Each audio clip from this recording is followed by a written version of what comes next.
এই যে দুর্ঘটনা, সেই দুর্ঘটনায় মৃত্যু মিছিল কাদের কাদের মৃত্যু হয়েছে একবার জানাই আপনাদের। ক্যাপ্টেন রাজবীর সিং চৌহান, তিনি পাইলট ছিলেন। বিক্রম রাওয়াত রাশি উখিমঠের বাসিন্দা, তিনিও ছিলেন এই হেলিকপ্টার। এরই পাশাপাশি আরও একজনের নাম জানা যাচ্ছে, বিনোদ দেবী, 66 বছর বয়সী, উত্তরপ্রদেশের বাসিন্দা। এবং এরই পাশাপাশি আরও একজনের নাম কিন্তু সামনে আসছে, তৃষ্টি সিং, বাসিন্দা উত্তরপ্রদেশের, 19 বছর বয়সী রাজকুমার সুরেশ জয়সওয়াল, গুজরাটের বাসিন্দা, 41 বছর বয়সী রাজকুমার সুরেশ জয়সওয়াল। এরই পাশাপাশি মহারাষ্ট্রের বাসিন্দা শ্রদ্ধা রাজকুমার জয়সওয়ালের নামও জানা যাচ্ছে। আর রয়েছে 2 বছরের এক শিশু। এখনো পর্যন্ত যে খবর আমরা পাচ্ছি, যেখানে হেলিকপ্টার ভেঙে যাদের মৃত্যু হয়েছে সেই নাম, যে সমস্ত নামগুলো আমরা পাচ্ছি, ক্যাপ্টেন রাজবীর সিং চৌহানের নাম পাওয়া যাচ্ছে। এছাড়াও রাশি উখিমঠের বাসিন্দা বিক্রম রাওয়াত, তারও মৃত্যু হয়েছে এই হেলিকপ্টার দুর্ঘটনায়। এরই পাশাপাশি উত্তরপ্রদেশের বাসিন্দা বিনোদ দেবীর নামও জানা যাচ্ছে।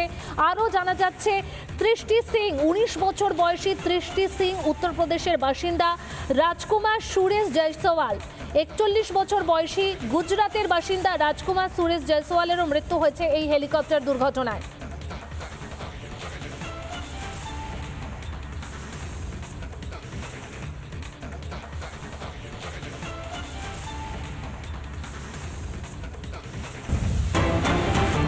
এই খবরের পাশাপাশি আরও একটি যে খবরের দিকে আমাদের নজর রাখতেই হচ্ছে, আহমেদাবাদে বিমান বিপর্যয়, মৃত্যু মিছিল। দেহ শনাক্তকরণের জন্য করা হয় ডিএনএ পরীক্ষা। ডিএনএ পরীক্ষার পর 19 জনের দেহ শনাক্তকরণ। আজ থেকে শুরু হচ্ছে দেহ হস্তান্তরের প্রক্রিয়া। আহমেদাবাদে খোলা হয়েছে ইতিমধ্যে কন্ট্রোল রুম। 230টি পৃথক টিম গঠন করা হয়েছে সাহায্যের জন্য। পরিবারের হাতে ডেথ সার্টিফিকেট তুলে দেওয়া হবে আর সব রকম সহযোগিতা করবে আহমেদাবাদ মিউনিসিপ্যাল কর্পোরেশন। যে ছবি আমরা দেখেছি, একদম ঝলসানো দেহ, যেই দেহ চেনা দায়, ডিএনএ পরীক্ষা করে সেই দেহ পরিবারের হাতে তুলে দেওয়া হচ্ছে। ডিএনএ পরীক্ষার পর 19 জনের দেহ শনাক্তকরণ হচ্ছে। আজ থেকে শুরু হচ্ছে দেহ হস্তান্তরের প্রক্রিয়া। 230টি পৃথক টিম গঠন করা হয়েছে সাহায্যের জন্য। আমি কথা বলবো আমাদের প্রতিনিধি পিঙ্কির সঙ্গে। পিঙ্কি, বিশেষ ব্যবস্থা করা হয়েছে, তুমি জানাচ্ছিলে একটু আগেই যে বিশেষ ব্যবস্থা করা হয়েছে যাতে শোকাহত কোনো পরিবারকে লম্বা লাইন দিতে না হয়। তুমি যদি একটু জানাও ঠিক কী ব্যবস্থা করা হয়েছে গুজরাট সরকারের তরফ থেকে।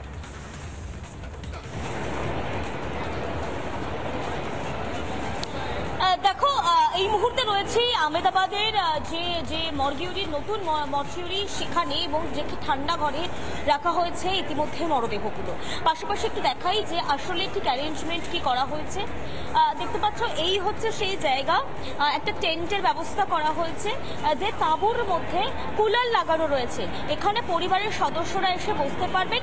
পাশাপাশি যারা স্বেচ্ছাসেবক আছে, পুলিশ কর্মী রয়েছে, ভলেন্টিয়ার্স রয়েছে, চিকিৎসক রয়েছে, সাংবাদিক রয়েছেন, তাদের সকলের জন্য এই টেন্টটাও কিন্তু ব্যবস্থা করা হয়েছে, যাতে এই তীব্র গরমের মধ্যে অন্তত কোথাও এসে অপেক্ষা করার মতো জায়গা পাওয়া যায়।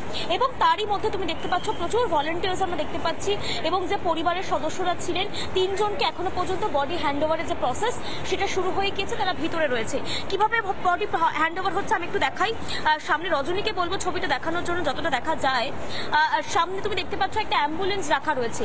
এই অ্যাম্বুলেন্সগুলোই মূলত এই অ্যাম্বুলেন্সে করে পরিবারগুলোর হাতে বডি পাঠিয়ে দেওয়া হচ্ছে। এবং গতকালই আমরা দেখেছি কফিন আনানো হয়েছে, আহমেদাবাদ মিউনিসিপ্যাল কর্পোরেশন তরফ থেকে আনা হয়েছে কফিন, এবং সেই কফিন বন্দি করে পরিবারের সদস্যদের হাতে শনাক্তকরণ করা যে দেহগুলো সেগুলো তুলে দেওয়া হচ্ছে। আজকে এখনো পর্যন্ত 3 জনের হাতে দেহ হস্তান্তর করা হয়েছে বলে আমরা জানতে পারছি। পাশাপাশি এখনো পর্যন্ত বহু পরিবারকে এখনো আসতে বলা হয়েছে, তবে প্রত্যেকের ক্ষেত্রে সময়টা আলাদা আলাদা। অতএব যখন দেহ শনাক্তকরণ চলছে বা ডিএনএ টেস্টের রেজাল্ট আসছে, সেই ডিএনএ টেস্টের রেজাল্ট চলে আসার পর পরিবারগুলোকে ফোন করা হচ্ছে এবং বলা হচ্ছে আপনি ওই সময় বা যে সময় নির্ধারিত সময় রয়েছে সেই নির্ধারিত সময়ের মধ্যে আসবেন। আসলে প্রসিডিওরটা কি থাকছে, মূলত তুমি সামনে দেখতে পাচ্ছ একের পর এক চিকিৎসকরা যাতায়াত করছেন। যে প্রসিডিওর রয়েছে সেই প্রসিডিওরটা বলি, ভিতরে যাওয়ার পর যারা যারা যারা যারা দেহ শনাক্তকরণ হয়ে যাওয়ার পর পরিবারের সদস্যদের ভ্যালিড আইডি প্রুফ নিয়ে আসতে হবে। সেই ভ্যালিড আইডি প্রুফ নিয়ে আসার পর সেই আইডি প্রুফ মিলিয়ে দেখা হবে, এবং যদি পরিবারের একদম কাছের নিকট সদস্য আসতে না পারেন তাহলে ভ্যালিড আইডি প্রুফ নিয়ে অন্য সদস্যরা আসতে পারবেন, বা পরিবারের কাছের যারা রয়েছেন তারাও আসতে পারবেন। তাই অতএব যদি মৃতার বাবা বা মা তারা যদি আসতে না চান তাহলে তার কাকা বা প্রতিবেশীও কিন্তু আসতে পারেন, তবে তাদের কাছে ভ্যালিড প্রুফ থাকতে হবে। পাশাপাশি আরো কি ব্যবস্থা নেওয়া হয়েছে, সবচেয়ে গুরুত্বপূর্ণ যেটা আমার এই মুহূর্তে মনে হয়েছে, মনোরোগী বিশেষজ্ঞ কিন্তু অ্যাপয়েন্ট করা। তার কারণ যে যন্ত্রণাকাতর পরিবার সদস্যরা আসছেন স্বাভাবিকভাবে তাদের কাউন্সেলিং প্রয়োজন হতে পারে, কারণ এত ভয়ঙ্কর একটা দুর্ঘটনা, দলা পাকানো মাংসপিণ্ড তাদেরকে নিয়ে যেতে হচ্ছে। স্বাভাবিকভাবে সেই সময় তারা যদি ভেঙে পড়েন তাদেরকে পাশে থাকার জন্য মনোরোগী বিশেষজ্ঞদের রাখা হয়েছে।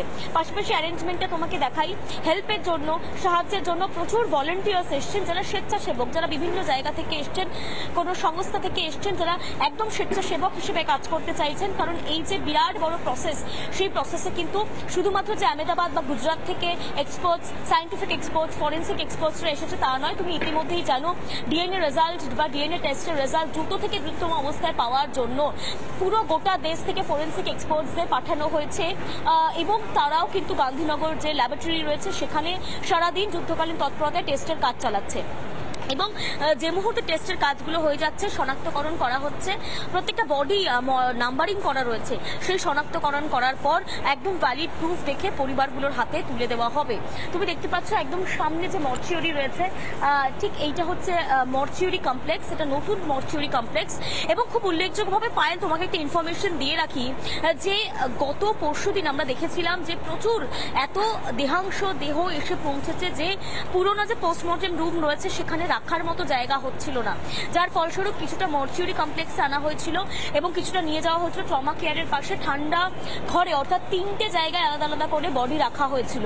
কিন্তু আজকে যেহেতু দেহ হস্তান্তরের প্রক্রিয়া চলছে, তাই সমস্ত বডি আজকের জায়গা করে মর্চিউরি কমপ্লেক্সে আনা হয়েছে, এবং রাতারাতি কিছু ফ্রিজার্সও গুজরাট প্রশাসনের তরফ থেকে পাঠানো হয়েছে। সব মিলিয়ে একটা বিষয় পরিষ্কার, যে যুদ্ধকালীন তৎপরতা এই মুহূর্তে কাজ চলছে, কেউ দাঁড়িয়ে নেই। প্রত্যেকটা অ্যাম্বুলেন্স তুমি দেখতে পাচ্ছ এখানে পরপর দেখছে অ্যাম্বুলেন্স আসছে, দাঁড়াচ্ছে, এবং সব রকম সহযোগিতা করতে প্রস্তুত আহমেদাবাদ মিউনিসিপাল কর্পোরেশন। আর যে ছবি আমরা দেখতে পাচ্ছি, শোকে পাথর পরিবার। নানা ধরনের কন্টেন্ট দেখার জন্য লাইক করুন, শেয়ার করুন আমাদের ফেসবুক পেজ, সাবস্ক্রাইব করুন আমাদের ইউটিউব চ্যানেল।